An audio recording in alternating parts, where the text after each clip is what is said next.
Welcome to All New Look Back in Amber, the official podcast from us, Newport County fans. From exclusive interviews to interesting inside insights, since 2010, we've been the best place to be for all things audio. Coming up in the next 30 minutes, I'm Lamsie, and I'll be asking the team to grab their crystal balls.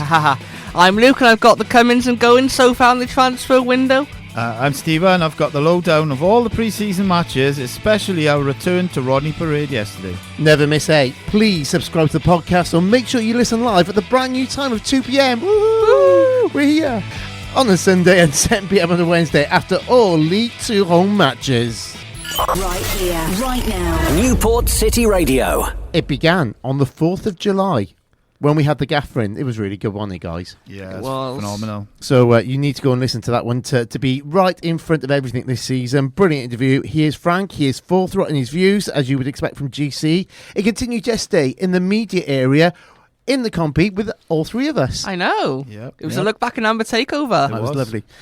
You might be wondering where Chris Chappell is. Well, you'll get your answer very soon. Yeah. But he's still with us. You'd be glad to know. Thank you guys for yesterday. I really enjoyed it. It was very bizarre and very strange. I am always in awe of what you two do, but to be sat there and watching it happen, I was really impressed. Yeah, it was nice to have you with us for a change. Yeah. The intern is lots of intern jokes. Yeah, it was a really good afternoon, wasn't it? And it was nice for you to kind of see what we do when we go as well, because you don't normally, because you're doing the warm up. Yeah, and by the time we get the warm up, get the guys, so I don't really get to be part of it as much as I want to. I'm going to try and improve that this season. We'll talk about improvements later. Okay, let's get the show underway. Luke, what do you want to talk about today? Yeah, so obviously the transfer window, one of the main areas of any off-season is transfers in and transfers out. Before we go through that, we just spoke about him. We did. Our Newport County Oracle. Should we hear from a certain commentator? Graham Coughlin has had to be creative with his dealings over the summer, so he's the outgoing players with the likes of Kyle Jameson and like Demetrio, a left-footed centre-back. Ryan Delaney in for Farquharson, a sort of big, strong, tough central defender. He's also a left-footer as well. Shane McLaughlin's come in playing at right wing-back for the friendly against Cheltenham. But you could say he's actually more of a replacement for Aaron Lewis, because he could play as a wing-back or in midfield. So very versatile there. Good sort of squad player, utility man to have around. Bryn Morris, specialist defensive midfielder. He should come in and help to sort of tie things together in the middle of the park there. Getting Adam Lewis in, really big plus. Gives you that sort of natural left-sided balance there as a wing-back. And he's a year older. Of course, he was a little bit wet behind the ears coming in last season from Liverpool. But he knows the team, he knows the manager's methods. Hopefully he'll add some creativity from the left side. It's so nice to hear Chris Chappell back for the new season. Yeah, he spoke really well there, I think. Agreed. More from him later. Yes. And before we get the views of the guys in the studio, I was lucky enough to catch up with the manager yesterday on a couple of bits of developing news Friday. It was a very busy Friday night for all of us. It was. Mm-hmm. So yeah, let's hear from Graham Coughlin on some recent additions to Newport County. Adam Lewis is back. We'll start with him. How pleased are you to have him back for the season? It's great to have Adam. It's great to have Adam back. He knows the place. He knows the DNA. He knows what the club is all about. And he fitted in, as you've probably seen today. He brings that little bit of quality as well down the left-hand side. Good competition down there. Unfortunately, then we had to take. Unfortunately, we lost Omar, and we obviously had to take Will Evans out of there and put him up top. So Will is a good utility player. So it's just trying to piece the jigsaw together. It's just trying to get the most out of lads. It's just trying to get players that can play in 2-3 different positions, because I'm not sure 18 players will see us through 46 games, probably 52 games, because we're not going to be fortunate enough to have 2 players for each position. And in terms of goalkeepers, one out, one in, talk us through the decision to make a change in goalkeeper, with Joe coming out and obviously Johnny coming in. Well, again, Joe wants to be number one, which is respectful. He wants to be our number one, and he wanted to hold on to the jersey. I couldn't give guarantees to any player. Joe felt then obviously he's at that age in his career that he wanted to go and play regular football. Johnny's come in and he's played at Pontypridd, which we would have liked to hold on to and keep him with us, but he's obviously we couldn't get him signed for whatever reason. So he's 3-4 weeks off, 3 or 4 weeks short, because obviously we couldn't get him done when we needed to get him done or when we wanted to. But he's come in, he's added competition. He's come through the division last season with Northampton, so he's got a winning mentality. He knows what it takes. He's a good man in the change room. He's a good leader in the change room, and I'm delighted to have him on board, to be quite honest, because he's a top goalie. Any more imminent signings? I wish, yeah, I'd like to. I certainly like to bring in a couple. I think you've seen the squad today. I think you've seen the players today. I think you've seen we need a couple more. We definitely need a few more to come in. So I've got my fingers crossed. I've got my hands clasped together. I've saying a few prayers and things like that. So hopefully I'll be able to get 1 or 2 more in, but highly unlikely. Highly unlikely there, but hopefully there are some good news coming our way and coming Graham Coughlin's way. Now, before we go into players that we've added to our squad, let's take a step back and players that have gone over the summer. So, when I released and retained list, the players that were released were Lewis Collins, Jack Haradugan, Evan Ovendale, Lewis Twamley, Joe Woodowis, Robbie Wilmore, and Matty Dolan. Players that we offer contracts to were Scott Bennett, who has signed a new deal, James Clark, who again signed a new deal, Nick Townsend signed a new deal and is our new number 1. We also offer contracts to Mickey Demetriou, Priestley Farquharson, Aaron Lewis, Cameron Norman, but they've all left us for Crewe, Warsaw, Mansfield and MK Dons respectfully. And Joe Day, on Friday, it was confirmed that he has gone on a season-long loan deal to Woking. As Graham just said then, Joe wants to be number 1. We can't guarantee. We always say that we've got 2 quality League 2 goalkeepers going up against each other for that number 1 jersey, and I think now that Joe wants first team football, he's not getting any younger. I think he's the wrong side of 30. He wants first team football. I can understand that. I can understand that one. Stephen, players out. We've lost a few big hitters there. Yeah, we did. Yeah, I mean, Cameron Norman, Demetriou Lewis, Farquharson, that kind of decimated the back line. So I think Graham had a completely new defence. Yeah, you had a difficult job trying to find replacements over the summer, which we'll come into. So I think losing, even if you just lost 1 or 2 of those players. I mean, Mickey Demetriou, 300 appearances. He was a stalwart for the club, both on and off the pitch. Aaron Lewis's creativity last season, top assists when I think it was 7 he had altogether. And playing out on that left hand, playing in midfield when given versatile the as well. So, and then Priestley Farquharson, who we kind of seen develop over his time, and he really looked like a quality player last season, didn't he? So yeah, I mean, you can understand maybe wanting to go up a higher level, but some of them have stayed in the same division, which I find a bit odd. But all of them have. Yeah, I know. Yeah, it's weird. I thought there were some of them would have gone to League One at least. Cameron Norman, I think, for me is. And Farquharson. And yeah. Maybe Aaron as well.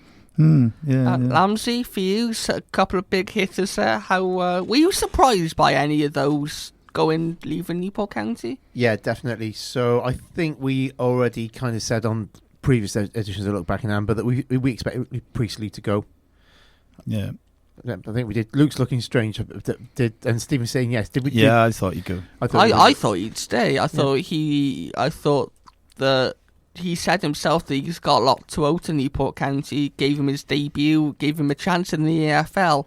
So I think that might have been brownie points in our favour. I don't know what the nitty gritty behind the scenes were in terms of how close he was to signing for us, how close he was to whatever. But I had a feeling that he might stay.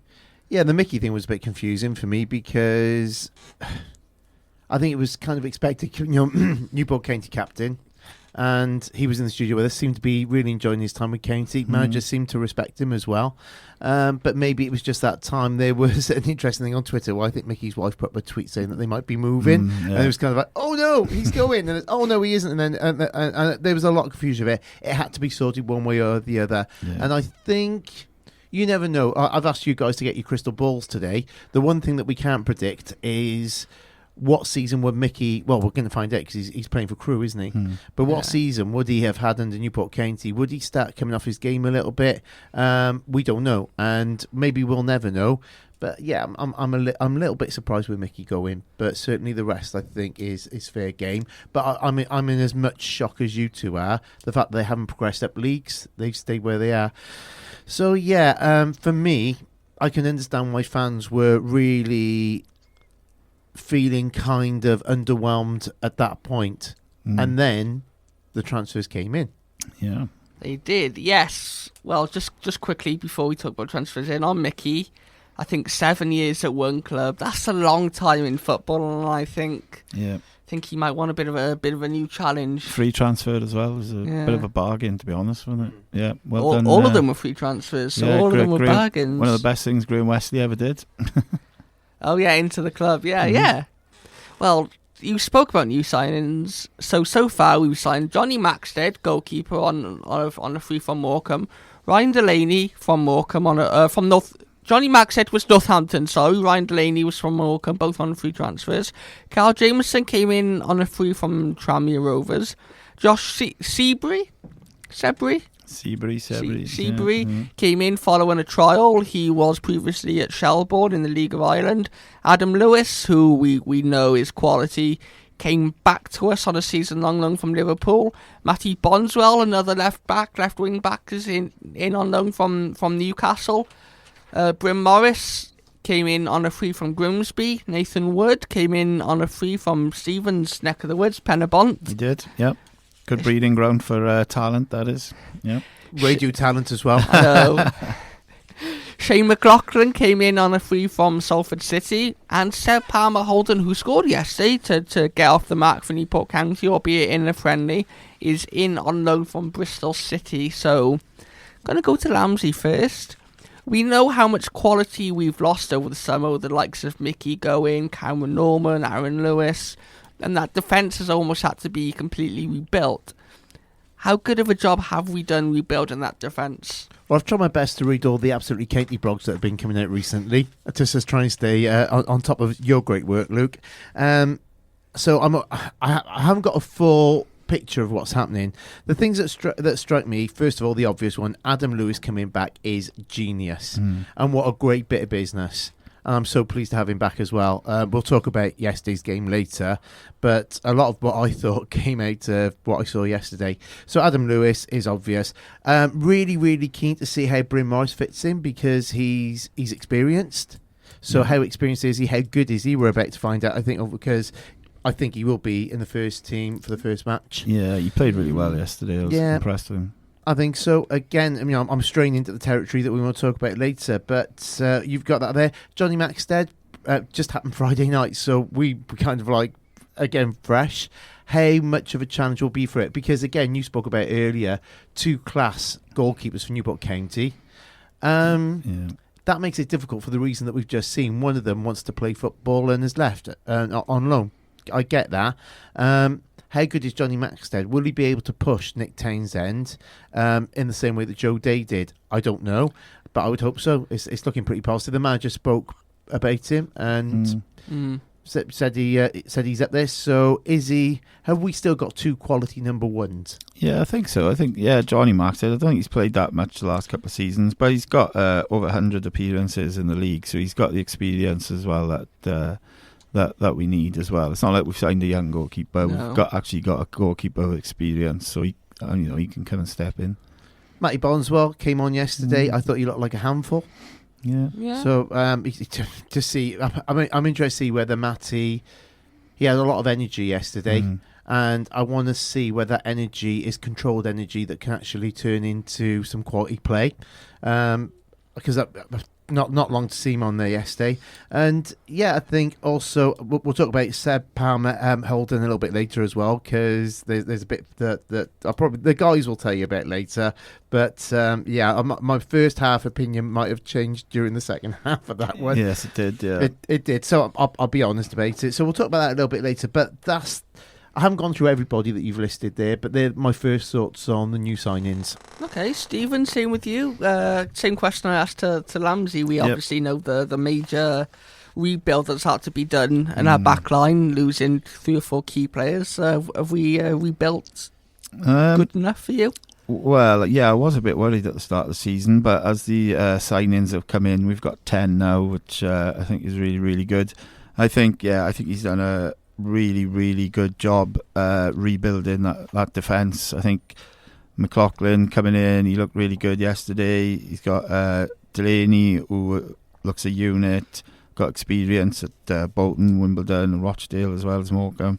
Jameson left-sided as well, came from Tranmere. So Seabury, I was impressed with him yesterday. Yeah, he looked like all good. the back three yesterday. Clark, Delaney, Jameson. I thought, yeah, that's a good unit we've got there. Jameson looked like he got a good turn of pace as well, which is when Graham came in. He said that was something he felt we were lacking last season. Yeah, and he was going forward a little bit as well, wasn't he? So I think I'm quite impressed with the midfield, to be honest. I think Bryn Morris came from Grimsby, scored against us last season. Who else came in? I've forgotten. So we've had Johnny Maxid, Ryan Delaney, Carl Jameson, Josh Seabury, Adam Lewis, Matty Bondswell, Bryn Morris, Nathan Wood, Shane McLaughlin, Seb Palmer-Holden. Yeah, so I think like that midfield yesterday with Morris, Bennett and Wildig looked really, really good. I think they complement each other. Yeah, and even Harry Charsley as well can come into that side. Sam Bowen came on as well. Sam Bowen. Nathan Wood, I don't really know a lot about him, but I know he's got 15 goals and 7 assists for the mighty Penabont last season. So yeah, he sounds a promising youngster. And yeah, Palmer Holden, another good youngster, 17 goals for the under-21s last season for Bristol. So what I think he's done is I think he's got a nice blend of youth and experience. I think he's brought in experience in the areas where it matters, like the defence plus the midfield, but then he's sprinkled in, you know, some of these younger players as well, like Seabury, like Bondswell, like Nathan Wood and Palmer Holden up front. So I think he's done really, really well. I think what I'd like to see is probably, I think we spoke about it yesterday, do we another right wing back just in case anything happens to McLaughlin. It wouldn't be fair on Harrison Bright to come in. I think but what I'd like to see as well is another striker. And I was talking to you yesterday about it, Luke, when I was thinking of a striker in the kind of Teddy Sheringham mould who can score goals but is also quite creative as well. Teddy Sheringham was the name, but you see like Padraig Armand used to do a sort of similar thing with Jamil Matt, and I think if Bogle's got somebody like that to work off, then Zanzala could be that person, but he's always injured. So I think we need somebody with a little bit of experience and I was about to jump in and say Kiban Rai, but if you say someone with experience, then maybe not Kiban. Yeah, no, I think Kiban Rai. I think he's gonna probably get a lot of minutes from the bench this season, more than starting games. But you obviously get his chances, no doubt. He's a really, really good player as well, isn't he? But yeah, that's what I'd just like to see is a little bit of more of a creative forward. Okay, I definitely think we need more going forward because we haven't really added in that area. We've signed Seb Palmer-Holden, obviously. Nathan Wood, I think, can play there, but he's more of a creative midfield, like in the James Wade kind of mould. But yeah, I think we need another striker. Right wing back, it's tough to replace Cameron Norman's quality, but Shane McLaughlin did well yesterday. I think Harrison Bright as well can play centre-back. So there's almost a bit of versatility in him. Yeah. Is he ready for? He's not ready for a 46-game season because Graham Coughlin told us that. But I think he'll be given a chance. I don't know whether we'll sign another right wing back. Yeah, I mean, my only thing is over the course of the season, you get an injury to McLaughlin, say for example, and then you're stuck there, and you're relying on a untested youngster, really. So I think we know that the man just said that they're short on numbers, so his squad is a lot thinner than what he would like. And I think he said to you, Luke, that there's no plan for any more transfers. I wouldn't surprise if there's rabbits out of the hat. I think they still will be looking. Obviously, money and wage bills and stuff like being an issue this season, where it probably hasn't felt that way before. The thing that strikes me as well is that, in fact, let me steal Luke's job and ask you both a question on this. So far, as we speak today, has the transfer window been successful in your opinions? I'd say yes. Yeah. For what reason? Well, because I think, like I just said, I think he's brought in some shrewd players. I think he's got players with experience. Looks like they've settled into the team really well. They've settled into how he wants to play. So yeah, I'm gonna say it's been successful, and with one or two more additions, and I think it'll be a very good transfer window? Too early to call, for my opinion. For me, we haven't seen them say over 10 league games. Then I'll be able to make a judgment when we've seen them consistently for a couple of weeks. One thing I would say is that this is the first transfer window under the watchful eye of Chris Finn, head of football operations. Now, when Graham came in, he said he has a really good eye for a player, for talent. And you look at some of the younger players we've signed. Matty Bonswell, Sarah Palmer Holden we got in on loan. Nathan Wood's only 24. Josh Seabury's come in. I think we're after another youthful striker. And even the older players, Johnny Maxted, he got promotion last season with Northampton, so he's used to that winning dressing room, he's used to that winning environment. Ryan Delaney's played 20-30 games last season in League One. Carl Jameson looks like a really, really shrewd signing. I think Chris Finn's done a really, really good job. Obviously, it's Chris Finn, Graham Coughlin and Joe Dunn. But the head of football operations role, I think a lot of that is recruitment. So I think Chris Finn, I take my hat off to him. If these players play like they did yesterday over a 46 game season, then this transfer window will be an absolute success. Yeah, I think so. You've taken the reason why I asked the question was that. It's been a stranger thing with Keynesian transfers, isn't it? And De Flynn, you had all this kind of noise around agents and stuff like that. Just towards the end of Flynn going into Robes, it was Darren Kelly and the whole sort of database idea, which seems to be questioned by Graham Coughlin if you listen back to his interview with us a little bit. And they were in this phase where I think Chris Finn was... Well, the lot of them were under a lot of pressure.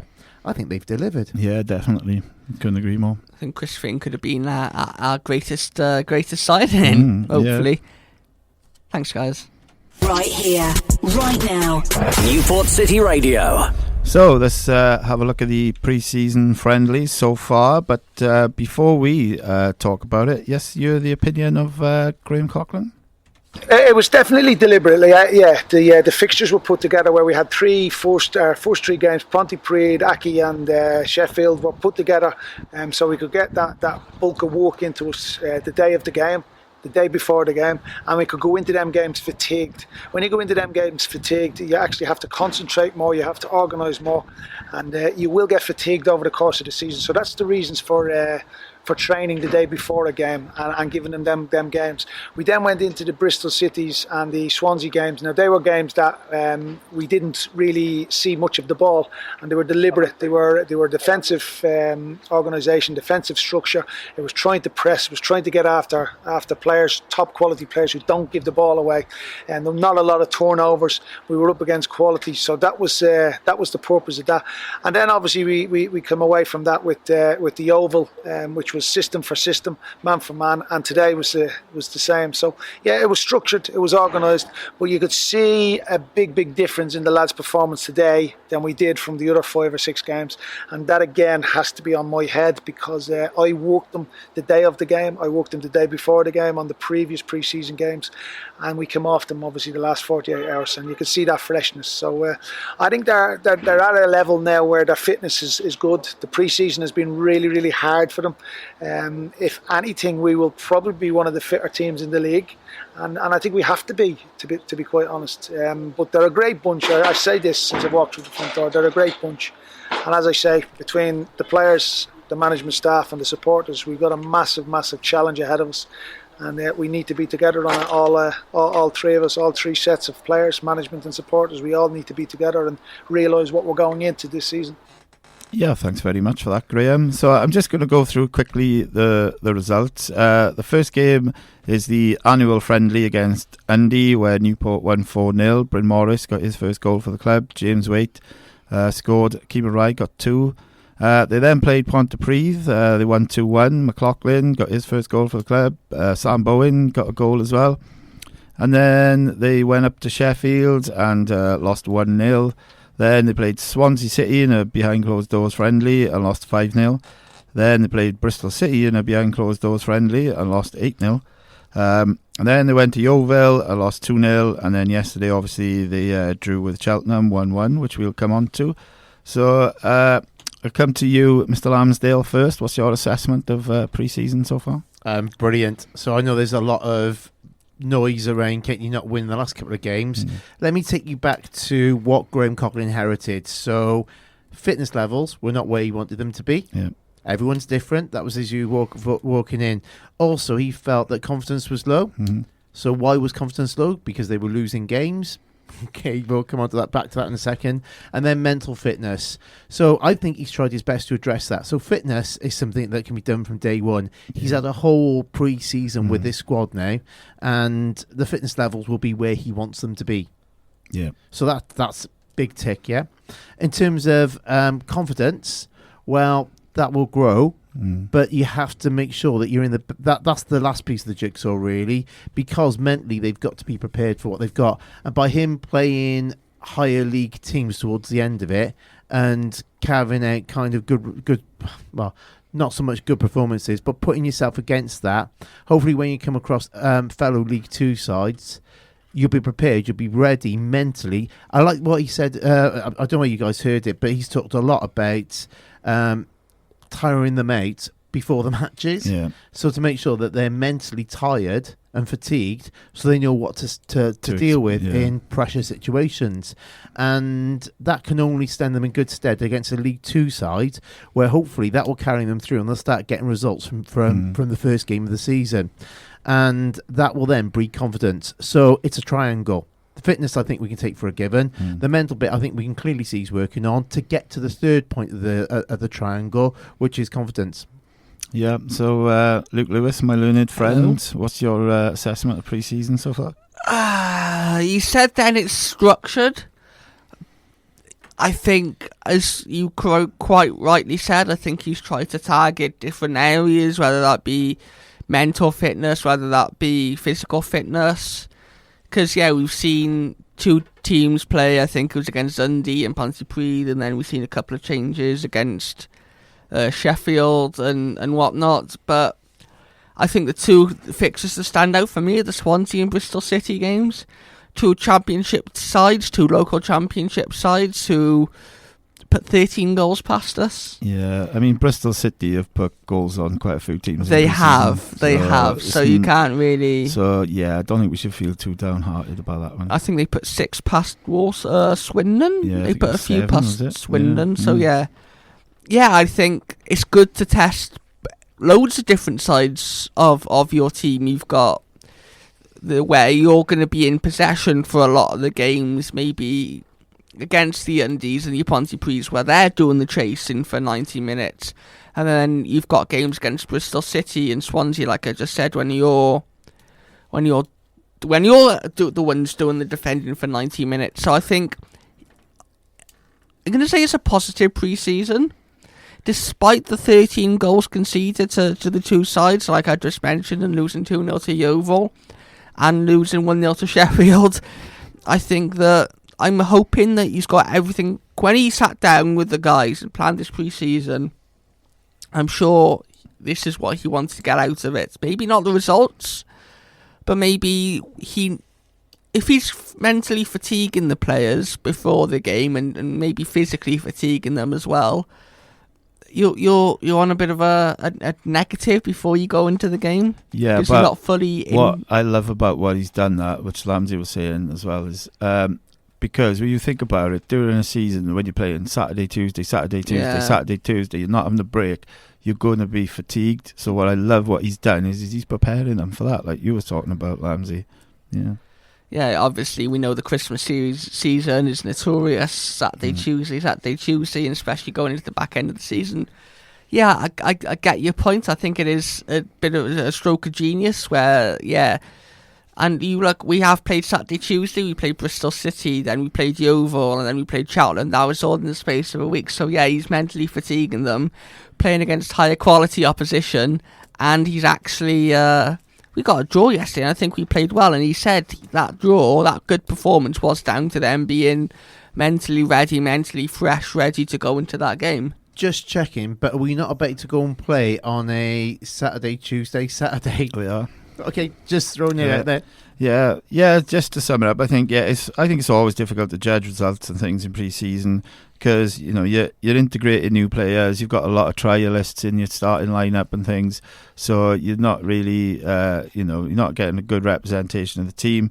I think I've spoken about it to you guys as well. I said it was deliberate that he targeted teams from higher oppositions like Bristol City, Swansea. And I think what is really, really good is what he did was he tried to make the players face different scenarios and different types of opposition. Like say Swansea do like to keep the ball a lot, so that builds you ready for a team that's going to come to you and go there to do it as well. And I think, like we've said, I think he's just had this pre-season now to install his philosophy on the players, and he's had a full pre-season to do it. You don't really get time during the season. I think he spoke about it during the season. I don't really get much time on the grass. He's had that time now, and I think we kind of seen the fruits of that yesterday. So yes, I think it's been a good pre-season. I think so. I was watching a little bit of Taskwood the other day because I've been trying to do a bit of background for the new season, and I was really interested in what Chris Silverthorne said in that one, because he was saying that when he was watching some of the friendlies, there seemed to be an attempt to get a plan A system, a B, a C and a D. He felt that there was Coughlin's been trying to work on at least 4 different scenarios, which I think again is just interesting. Some are going to work, some are not. That's what pre-season's about. Excuse me. Heavy night DJing last night. Yeah. I think he's gone about pre-season though just as well as he could. Right here, right now. Newport City Radio. I thought we were excellent today, to be honest. Our pressing, our counter pressing. You could actually see the freshness from the first minute. You could obviously see the difference in the lads today. You could see they weren't fresh previously. You could see they were fresh there. I just hope that's a little bit of a platform for them, and I hope they take a lot of positives out of that, and they take it away with them and build on it. How disappointed were you to concede in that second half after, as you say, we played so well in that game?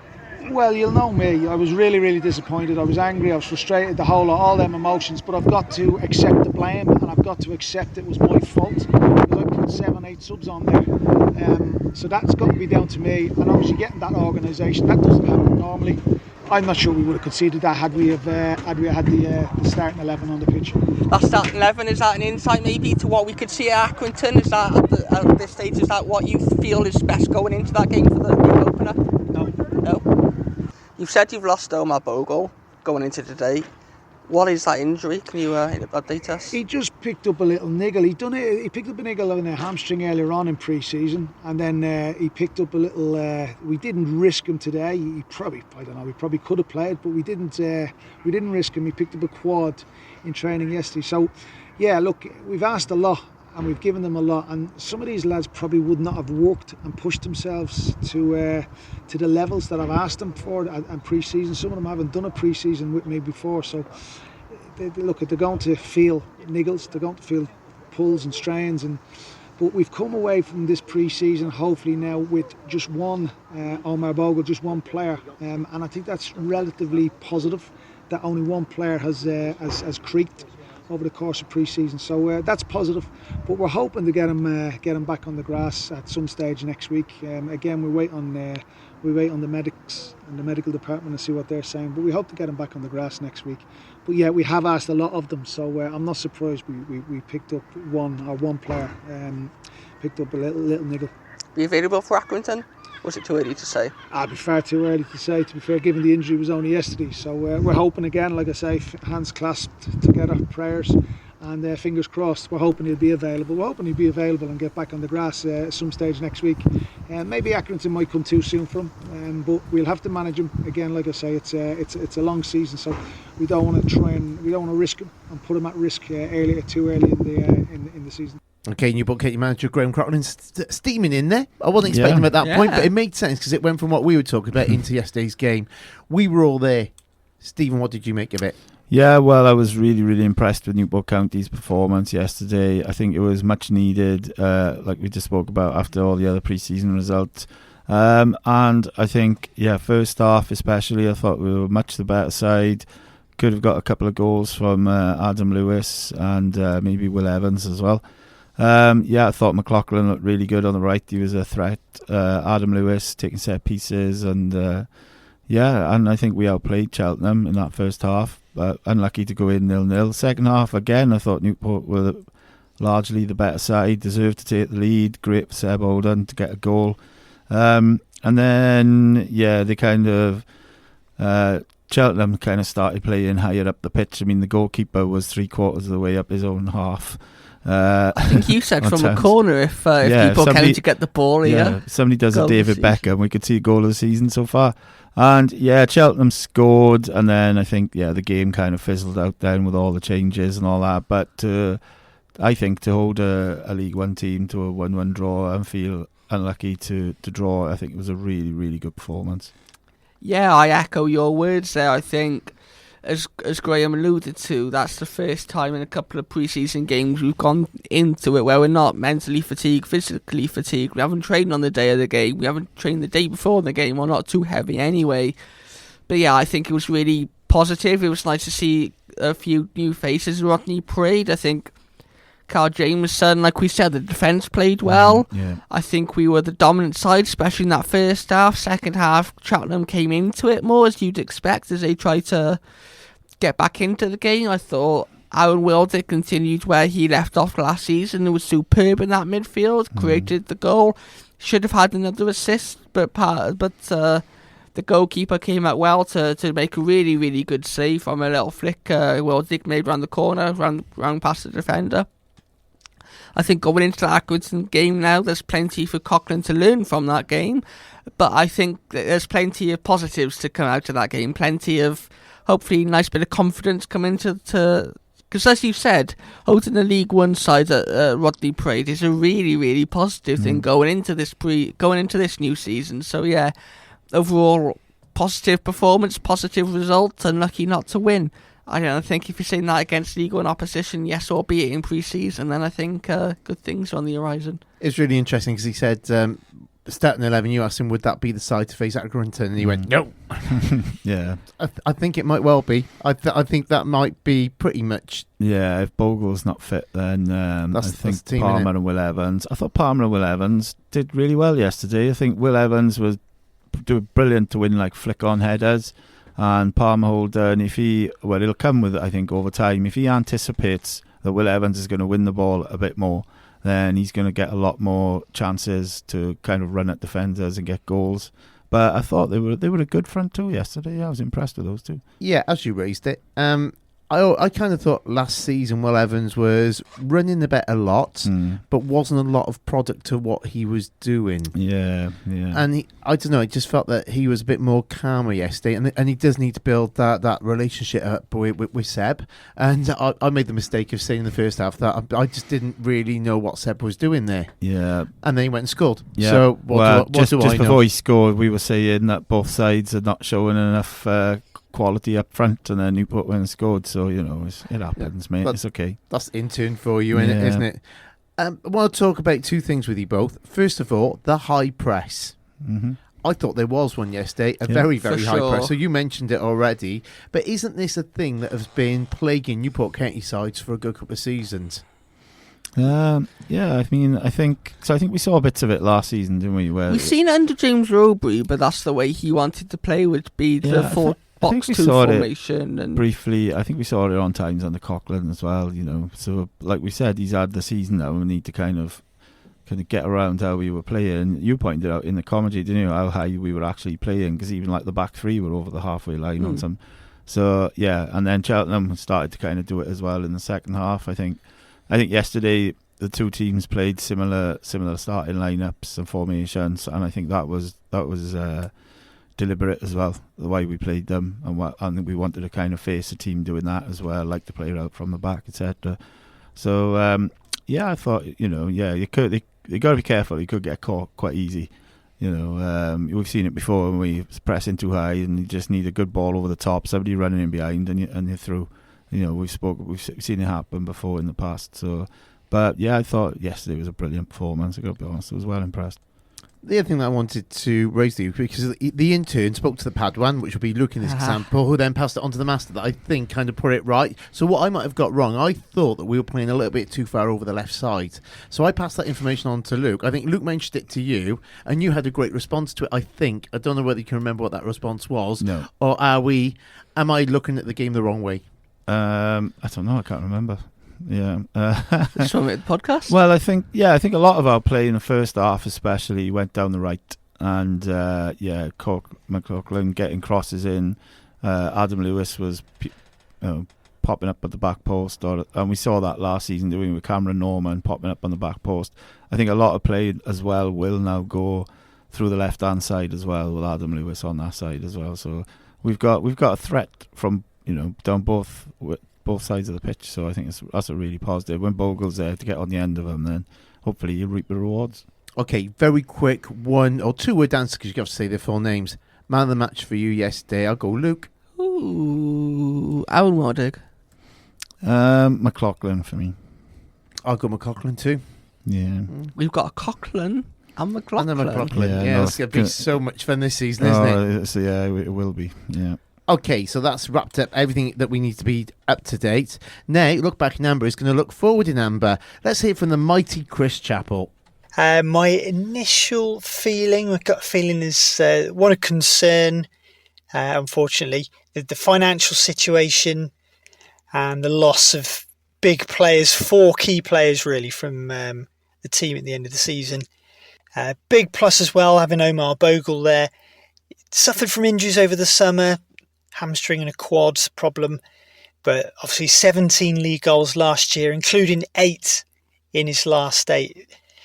He's not coming in as a new player with sort of fans to win over, that pressure. He's established himself now. He's comfortable with his role in the team and the tactics of the manager, so that should help him get in the groove quickly once he's back fit. The bookmakers seem to think that Crawley and Harrogate will be the 2 teams most likely to be relegated. So then in the odds, they've got Morecambe, Crewe, Mickey Dimitriou's team now, and Wimbledon before you get to Newport County. So they think it'll be bottom 6 for the Exiles. Graham Coughlin, though, we know he's sets his teams up very well. Hard to beat, as we saw after he came in last season, and we'll see. Hopefully he'll be able to sort of keep things tight, and he's had a pre-season with his squad now. He knows the place, he knows the team a bit better, so hopefully sort of mid-table safety will be the order of the day, and maybe even a flirtation with the top 7, which would be brilliant. So one thing I'd like to change with Dimitriou and Norman leaving the club, will we see the end of the long throws? I think unless you've got someone like Ben Tozer, who we're going to see next season with Wrexham in League 2, with those sort of really dangerous flat throws into the box that arrow in under the crossbar. I think that if you're trying to do that with players who are just going to float it in, it's easy to defend and nothing really comes of it. I think it's time to think of something a bit different, sort of shorter throw-in routines, sort of get the ball down, especially in the wide areas, get the crosses in rather than send all the big guys forward and hope for the best.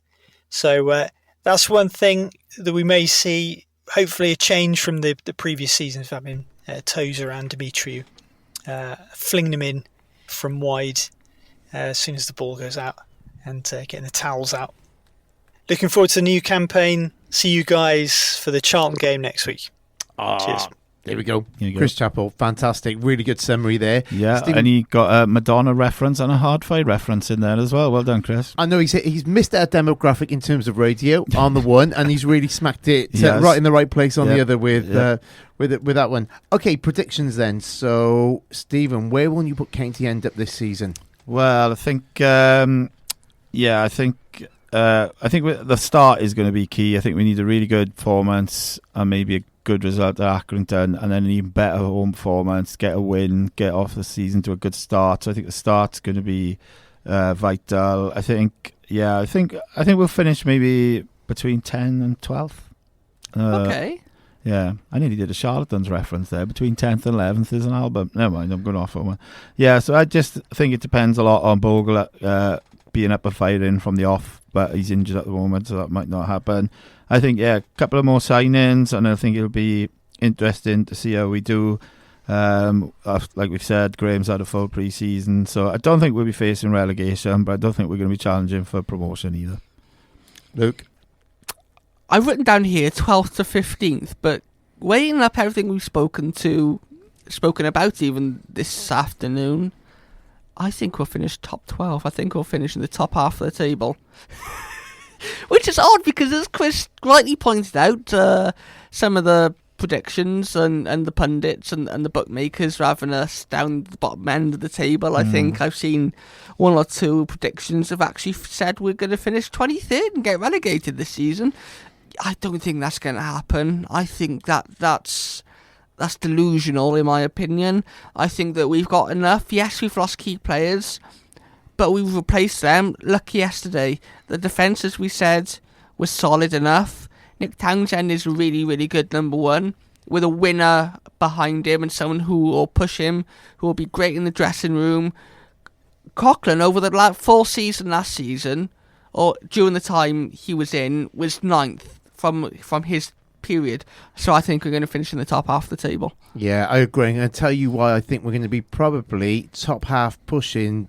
Probably top 7 is pushing it a little bit, but and again, it depends on how many players we bring in. But based on what I saw yesterday, but I'll explain why in a couple of minutes because I want to talk about improvements and that'll link it in. Stephen, one improvement you'd like to see from Newport County this season? I think I spoke about it maybe briefly in our end of season review. But the one thing I want us to improve upon for next season is conceding goals in the first 15 minutes of the first half and the first 15 minutes of the second half. So in total last season we scored 6, conceded 10 in the first 15 minutes and scored 4, conceded 14 between the 46th and the 60th minute.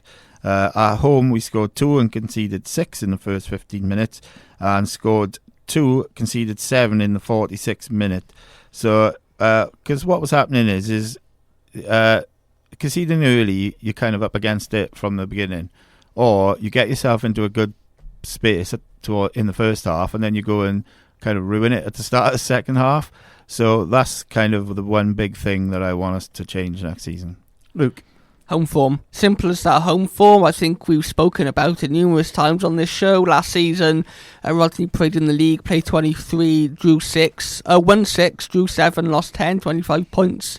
Gained a Rodney Parade last season. Only the 2 relegated sides in Hartlepool and Rochdale had worse home form than us. If we do want to do something this season and push up the table, then I think we need Rodney Parade to become a fortress again. We've seen it in the past. We've seen it under Flinney and at times under James Roby, especially in the early part of his tenure. But I think that's the one thing that Graham Coughlin has said, that he wants to get Rodney Parade to be a fortress again. I think that friendly yesterday and embedding players into Rodney Parade and what it's going to be like there this season, I think yesterday was crucial for that. So I think one thing that needs to be improved this season is our form Rodney Parade. My one ties everything up. It's the off-the-pitch stuff, which has been really, really noisy. I think this time last year, we sat here very confident about everything. I think as the season wore on last year, we got less confident about it. Now I'm feeling quite positive. I think we know what the issues are. We know what the holes are in the finances. We know that there's a plan to get that worked out. And I felt really positive it was all come together. Graham knows what he's dealing with. He's got all the facts to hand. And now the fans know as well. And they seem fully aware of it. And they're uniting in an amazing way. The players' fund. Olivia's walk around the pitch yesterday. Fantastic, Olivia. Well done. Yeah, well done, Olivia. That will stand us in good stead. That is a massive secret weapon that Newport County have got against all the other teams. Yeah, definitely. With Rosings Beach, I think we're united. Very quickly, not Newport County United, that'd be silly. But I think as a group, I think that's what Graham's asked for today. And I think that's what we should be giving him. Very quickly then, again, short answers. Ones to watch. Who's you want to watch, Stephen? I'll say Shane McLaughlin. Yeah. Okay, Shane McLaughlin. Luke? I was going to go Shane McLaughlin, but seeing as you just went through him, I'll change my answer. I'm going to go Carl Jameson. I'm with you with Shane McLaughlin, but again, in the spirit of having someone different, because of my mistake yesterday, I'm going to go Seb. Okay. There you go. Yep. And very, very quickly, who's your captain? Naughty question at the end. Well, we've seen Ryan Delaney take the armband yesterday from the off, especially with people like James Clark and Nick Townsend on the pitch. So I'm going to say it's going to be Ryan Delaney. Okay. Yeah, I thought he was a real leader yesterday, so yeah, I'll go with that as well. Okay, that makes absolutely sense. Thank you very much, guys. Thank you for taking time to listen today. As always, we'd love to read your thoughts about our thoughts, and we've had lots of them today. Get hold of us on Facebook, Twitter and Instagram via a direct message. We're also on email, studio@newportcityradio.org. We will catch you on Sunday the 13th of August at 2 p.m, our brand new time, as we look back in amber at the first League 2 home match of the 23-24 season. More talking points, more banter and more top class analysis. Right here. Right here. Right now. Right now. Newport City Radio.